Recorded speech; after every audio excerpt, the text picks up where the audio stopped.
This is chapter 4.4. Let's continue on talking about this drug using lifestyle. Even when individuals are motivated to stop using drugs, when they expose themselves to risk factors, and those risk factors can include old friends, old attitudes, ways of thinking, lack of productive activities like regular work or school, the risk is reoffending is high. Now, I got a term for this that doesn't come from the textbook, but it's very applicable here. This web of relationships that can kind of pull you towards crime, pull you towards drugs and falling back into old habits. This is called a sociological term of social embeddedness, meaning you're kind of tangled. You have these social relationships in which you're sort of entangled, friendships and people you rely on and people you like to hang out with, people that you care about.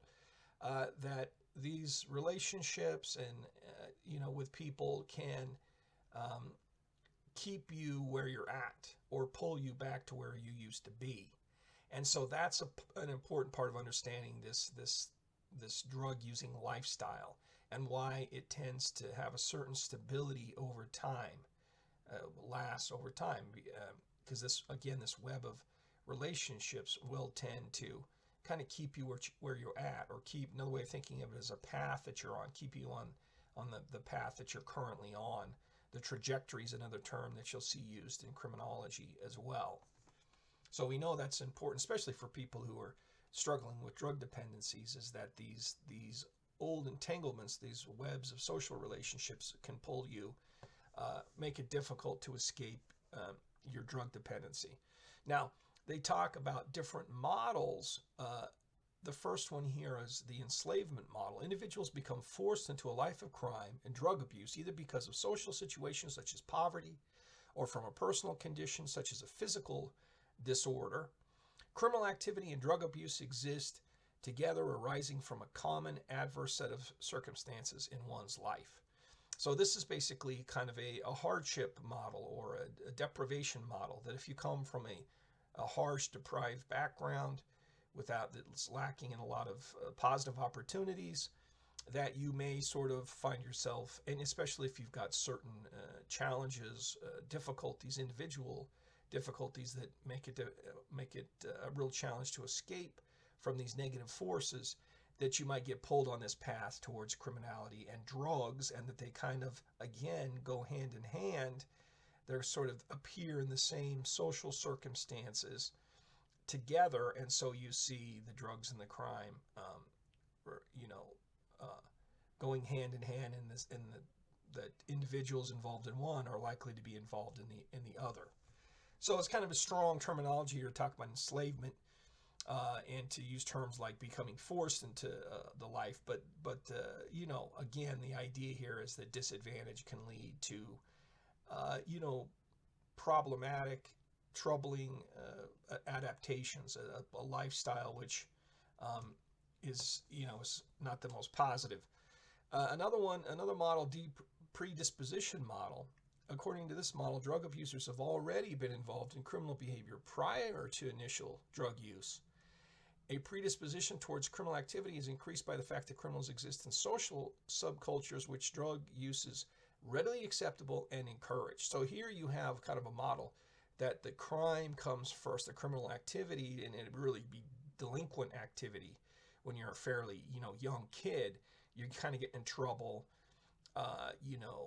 Maybe some contact with juvenile justice, and that you're actually sort of, it's that kind of bad behavior that you'll see among teens or preteens before they've been introduced to drugs, illicit drugs, and that kind of thing. So, and you'll see here, I think I've got a note below, that you do see that this delinquent behavior often does come before the drug use. But then the idea here is that the criminal behavior, delinquent behavior, kind of gets you pulled in with other rebellious types of individuals into gangs or delinquent peer groups, who then not only encourage you with the delinquent behavior, but also encourage you with the drug use. And so it becomes kind of a lifestyle thing, encouraged by friends, by peers, by your social circumstances. Now, finally, this intensification model. According to this, drug use tends to to perpetuate a life of crime. So here this kind of sees the drugs as the driving force.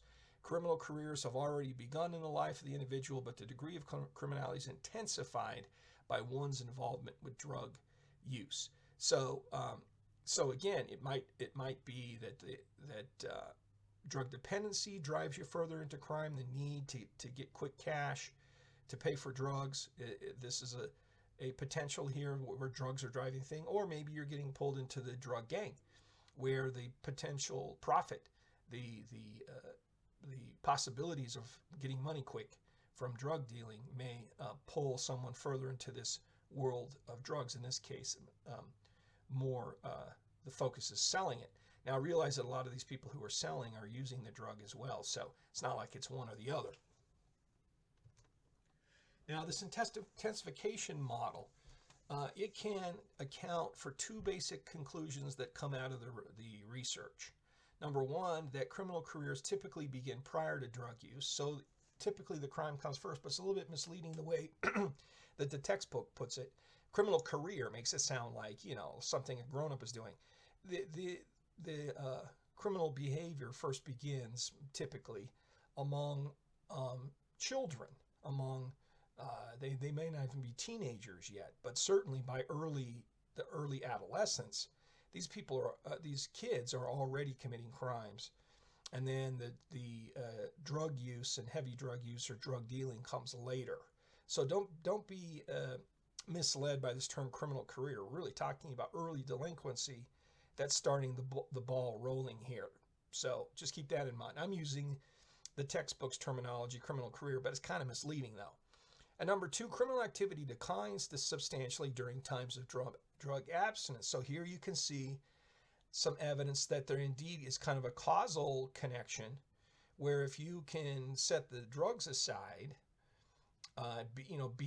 if you do have a problem with addiction and you're able to beat that at least temporarily, then moving away from the drugs also tends to reduce criminal activity. So there is a certain correlation, hand-in-hand quality to this drug use, especially, drug abuse and dependency and criminal behavior. There's a correlation there, and it's real, and some of it does seem to be cause and effect. Next page here.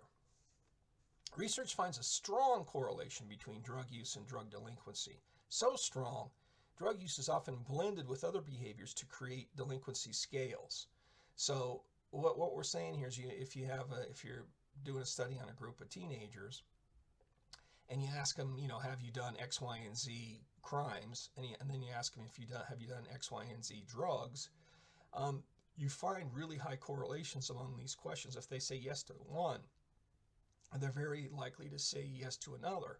And so if answers are really similar like that, then if you study statistics, you'll learn that those sorts of questions can be sort of summed together. They can be blended together to make what they call a scale. You may have heard this from research methods, where they'll have a measure that's based not on one question, but maybe 10 questions that are all blended together to give you an overall score, maybe an overall delinquency score. And some of those questions will be about drug use.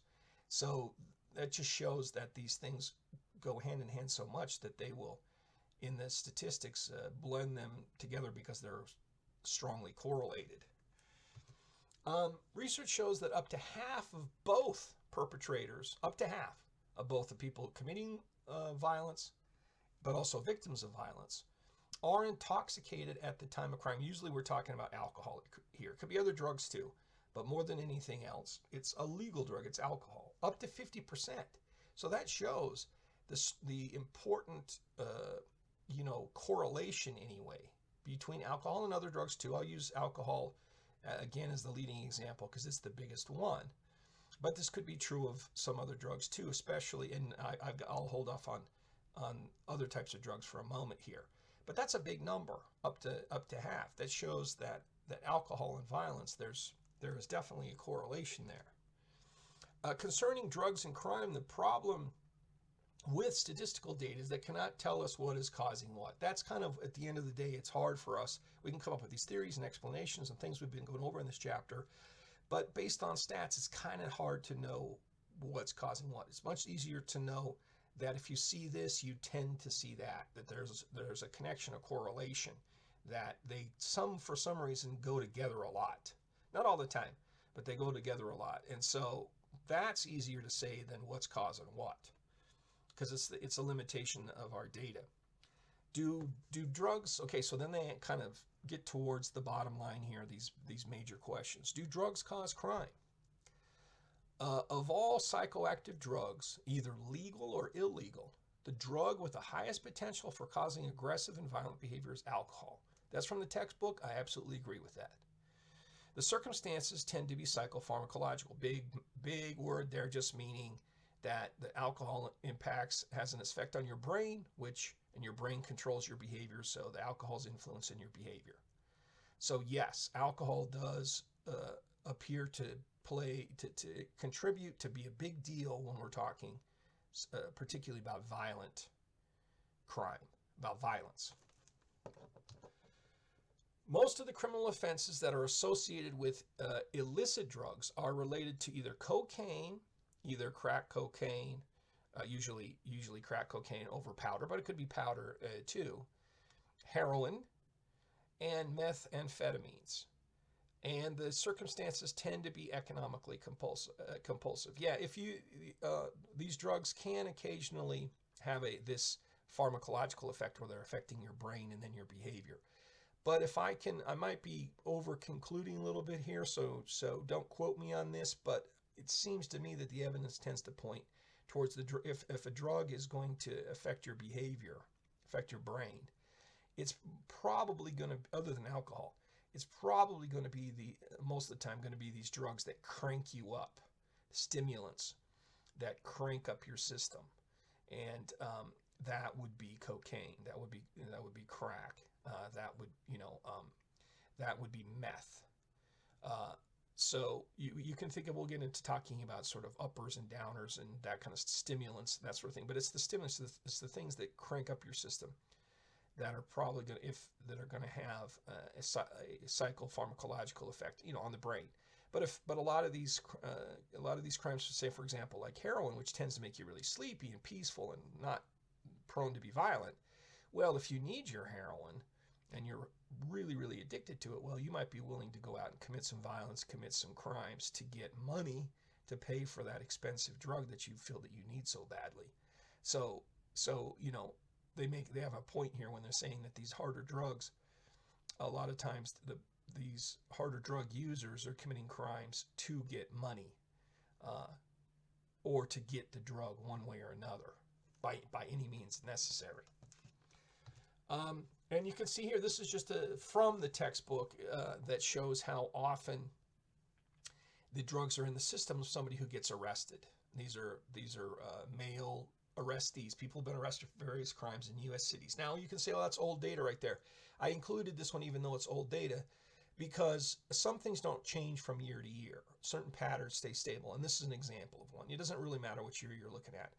You're going to see similar numbers. You're going to see that here you got these major cities, but regardless of the city, a lot of people who are arrested for a crime have marijuana in their system. Significant, big numbers. Cocaine, also big numbers, but not as big. Heroin, smaller, but they're there. Meth, smaller.